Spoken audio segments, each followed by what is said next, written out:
ஓம் அகிலாண்டேஸ்வரியே போற்றி, அகிலத்தை ஆள்பவளே போற்றி போற்றி. நல்லதே நினைப்போம், நல்லதே விதைப்போம்.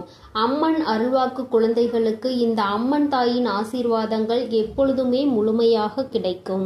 என் பிள்ளையே, சில நாட்களாகவே உன்னுடைய துணையின் நடவடிக்கைகளை கண்டு மனம் குழப்பத்தில் நீ இருந்து கொண்டிருக்கிறாய். என் குழந்தைக்கு உன்னுடைய துணையானது செய்கின்ற செயல்கள் எல்லாமே கொஞ்சம் வித்தியாசமாக தெரிகின்றது. முன்பெல்லாம் இவர்கள் இப்படி இல்லையே, இப்பொழுதெல்லாம் ஏகப்பட்ட மாற்றங்களை தினமும் நமக்கு காண்பிக்கிறார்கள். நம்மிடத்தில் பேசுவது குறைந்து விட்டது. மனம் விட்டு எந்த விஷயத்தையும் சொல்வதில்லை. நம்முடைய மனதில் என்ன இருக்கிறது என்பதையும் கேட்பதில்லை. நாம் தனியாக இருப்பது போல் அல்லவா இங்கே இருக்கிறோம் என்பது போன்ற ஒரு உணர்வு என்னுடைய குழந்தை உனக்கு ஏற்பட்டு விட்டது. என் தங்கமே, யாரிடமும் சொல்லாமல் நீ உன்னுடைய கண்களின் ஓரத்தில் வருகின்ற கண்ணீரை துடைத்ததை உன் அம்மா நான் கண்டுவிட்டேன். அதனால்தான் இப்பொழுது இந்த தாயானவள் உன்னிடத்தில் பேச வேண்டும்.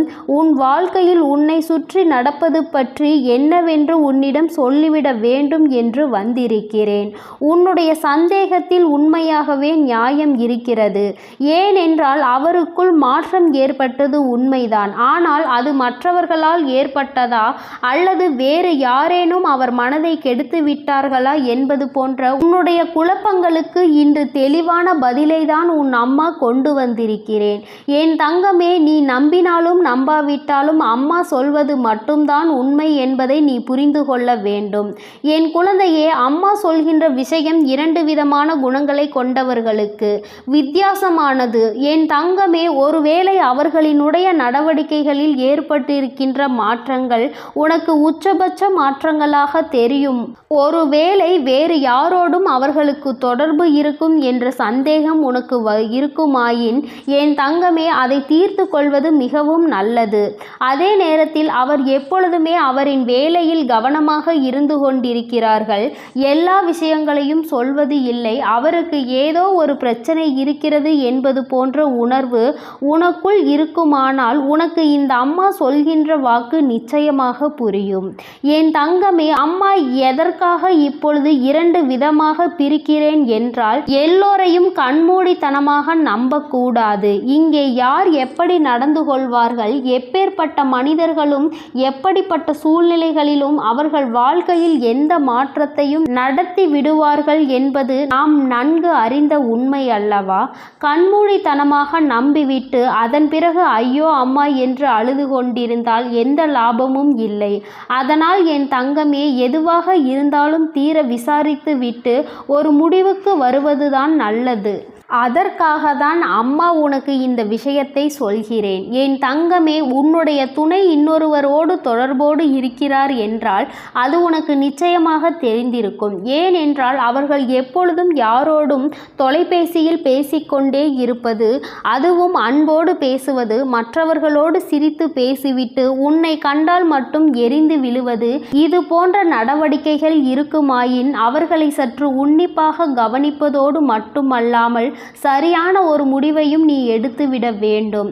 காலம் முழுவதும் அழுது கொண்டு தன் மீது அன்பு இல்லாதவர்களுக்கு, தன்னுடைய அன்பிற்கும் தகுதி இல்லாதவர்களுக்காக உன்னுடைய வாழ்க்கையை நீ வீணடித்து விடக்கூடாது.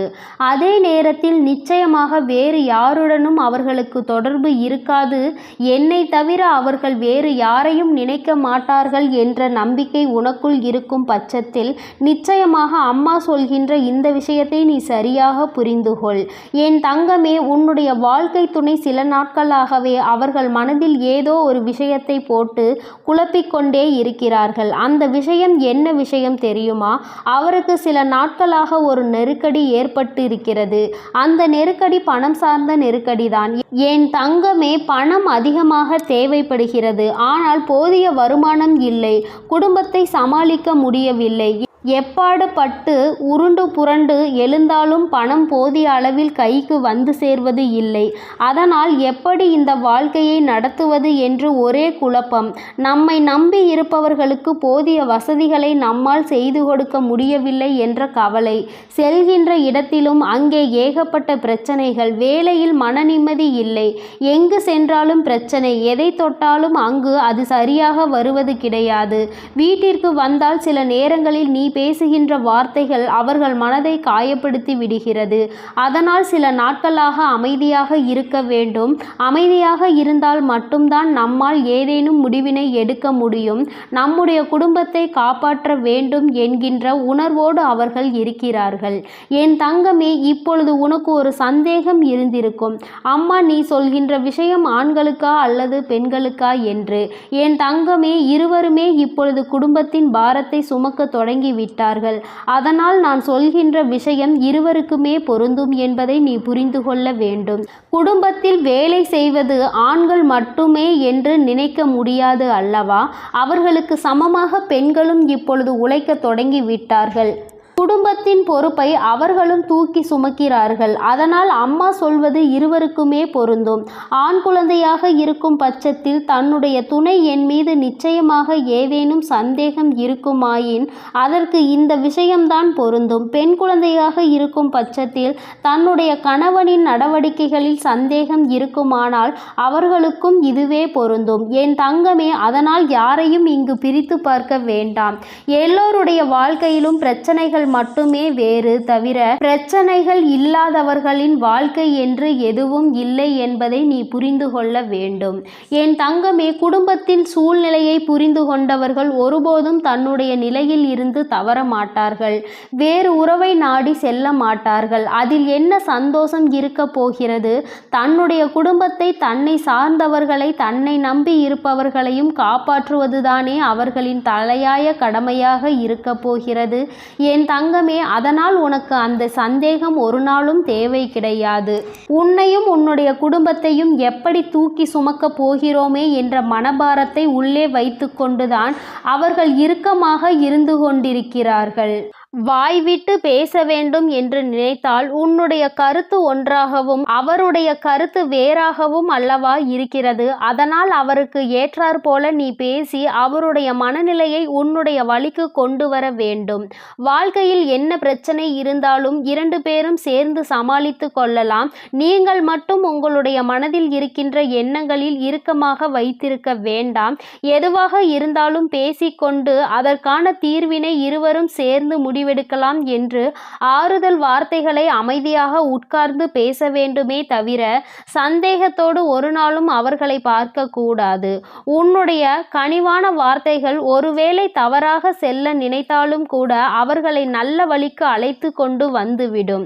யாருடைய வாழ்க்கையிலும் இது போன்ற தவறுகள் நடக்காமல் இருக்க எல்லோருமே அவர்களின் மனநிலையில் முதலில் தவறான எண்ணங்களை தூக்கி எறிந்துவிட்டு நல்ல எண்ணங்களை மட்டுமே தூக்கி சுமக்க வேண்டும். எப்பொழுதுமே இந்த வாழ்க்கையில் நடக்கின்ற விஷயங்கள் எல்லோருக்கும் ஒரு விதமான மனக்குழப்பத்தை தான் தர செய்யும். ஆனால் அந்த நேரத்தில் நீ சரியான முடிவினை எடுத்துவிட்டால் வாழ்க்கை முழுவதும் உனக்கு சந்தோஷம் நிலைத்திருக்கும் என்பதை மறந்துவிடாதே. மற்றவர்களின் பேச்சினை கேட்டு தேவையில்லாத விஷயங்களுக்காகவோ சந்தேகப்பட்டு வாழ்க்கையில் நடக்கவிருக்கின்ற நல்ல நிகழ்வுகளையும் நல்லதொரு நேரத்தையும் நீ தொலைத்துவிட்டு பின்னால் ஐயோ என்னுடைய வாழ்க்கையே போய்விட்டதே என்று அழுது புலம்பாதே. வாழ வேண்டும் என்று நினைக்கின்ற நேரத்தில் இந்த வாழ்க்கை உன் கையில் இல்லாமல் போயிருக்கும். அதனால் எதுவாக இருந்தாலும் தீர விசாரித்து அவர்களுக்கு மன ஆறுதலை கொடுத்து நீ வாழ்க்கையை சந்தோஷமாக நடத்த வேண்டும்.